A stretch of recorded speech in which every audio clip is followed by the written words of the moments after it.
안녕하십니까. 7월 10일 산업뉴스입니다.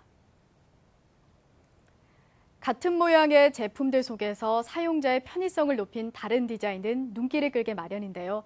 국내 한 기업이 디지털 도어록의 패러다임을 바꿀 새로운 제품을 개발했습니다. 도어록이 존재하는 가장 큰 이유인 보안성까지 높였습니다. 이창수 기자의 보도입니다. 기존 도어록과 완전히 차별화된 제품이 등장했습니다.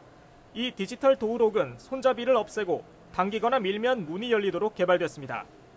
바깥에서는 살짝 당기면 문이 열리고 집안에서는 그냥 밀기만 하면 쉽게 열 수 있습니다. 양손에 물건을 들었을 때 편리하게 열 수 있고 화재 등 비상 상황 시에도 몸으로 밀기만 하면 돼 안전성을 높였습니다. 기존 제품은 버튼을 누르거나 터치를 해야 번호 입력이 가능하지만 적외선 센서가 장착돼 가까이 다가가기만 하면 번호 패드에 불이 들어옵니다. 직접 사용해보니까 밖에서는 문을 잡아당겨서 열 수 있고 안에서는 그냥 몸으로 밀어서 문을 열 수 있어서 편리했습니다. 또 가까이 가면은 자동으로 번호판이 떠서 편리하게 들어갈 수 있었어요.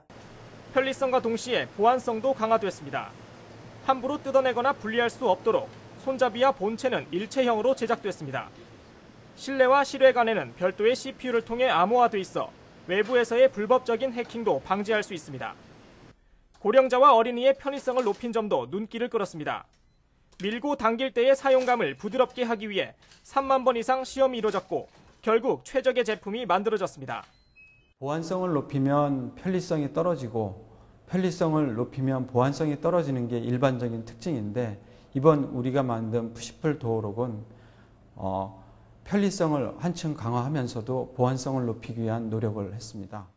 이처럼 사용자 중심의 신개념 제품은 국내는 물론 해외 시장에서도 인기몰이를 할 것으로 기대되고 있습니다.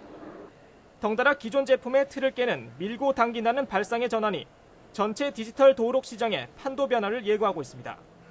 산업뉴스 이창수입니다.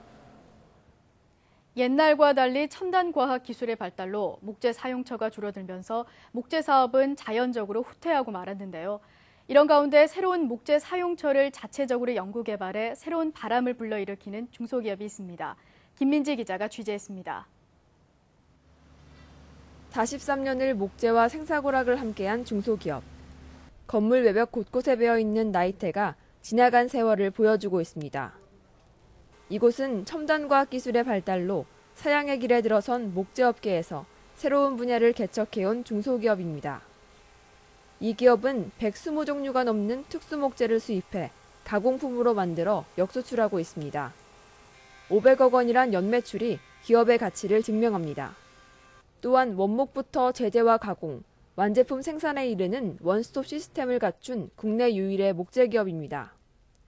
특히 목재 선택에서 가공까지 소비자 개인의 요구와 취향에 맞는 맞춤형 제작으로 수준 높은 기술을 보여주고 있습니다.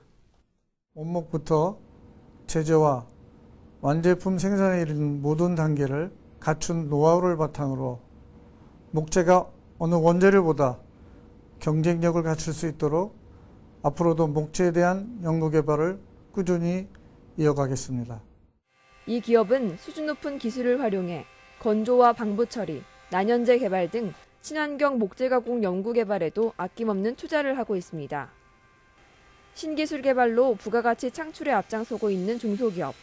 한국 경제의 원동력으로 발전하길 기대해봅니다. 산업뉴스 김민지입니다. 한국무역협회는 지난 9일 무역업체들을 대상으로 대중무역결제통화 다변화 추진 전략 설명회를 개최했습니다. 중국은 지난해 7월 위안화의 무역결제 자유화 조치를 취했고 우리나라의 경우 위안화 무역결제액이 앞으로 더 늘어갈 것으로 예상됨에 따라 설명회가 열렸습니다. 이번 설명회에서 한국은행 국제국의 신재혁 차장은 한중 통화스왑 자금의 무역결제 지원 제도에 대해 설명했습니다. 또 우리은행 외환사업부의 김웅열 팀장은 중국과의 무역거래 결제수단 다변화를 위한 정책을 소개하고 기업들에게 구체적인 활용 방안을 제시했습니다. 정부와 산업계가 힘을 합쳐 산업 체질 개선에 나섰습니다. 산업통상자원부는 지난 9일 경제 5단체와 서울 플라자 호텔에서 산업 체질 강화를 위한 실천 계획 선포식을 개최했습니다. 이날 행사는 우리 경제가 엔저 기조와 중국 경제 성장 둔화, 미국의 양적 완화 축소 등 대외 여건 악화로 인한 저성장 확산 우려에 대한 것입니다. 경제 5단체 회장단은 경제 여건 악화에도 계획된 투자 추진과 해외 시장 개척, 수출 활성화와 미래 성장 동력 발굴 등 경제 발전 견인차 역할을 충실히 수행할 것이라고 강조했습니다. 계속해서 주요 산업 단신입니다. 올해 상반기 IT 수출액은 812억 4천만 달러, 93조 원으로 지난해 같은 기간보다 10.9% 증가해 사상 최대를 기록했습니다. IT 수출은 휴대폰과 반도체 등의 선전이 전체 수출을 견인했습니다. 산업통상자원부는 10일 인베디드 소프트웨어 분야를 책임 관리할 민간 전문가로 주식회사 인터브로 전 대표인 이규택 씨를 선정했습니다. 민간 전문가는 해당 분야의 연구개발 기획에서부터 성과 확산까지 전 과정을 관리하게 됩니다. 올해 상반기 자동차 산업 실적을 잠정 집계한 결과 생산과 수출, 내수가 모두 전년 동기 대비 각각 4.3%, 6.7%, 0.8% 감소했습니다.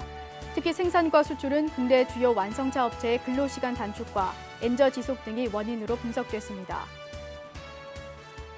미래창조과학부는 지난 9일 신종 인플루엔자 같은 바이오 유해 물질 탐지 원천 기술 개발과 이종 소재를 결합한 하이브리드 미래 소재 기술 개발에 2022년까지 1,700억 원을 투자해 신산업을 창출할 계획이라고 밝혔습니다.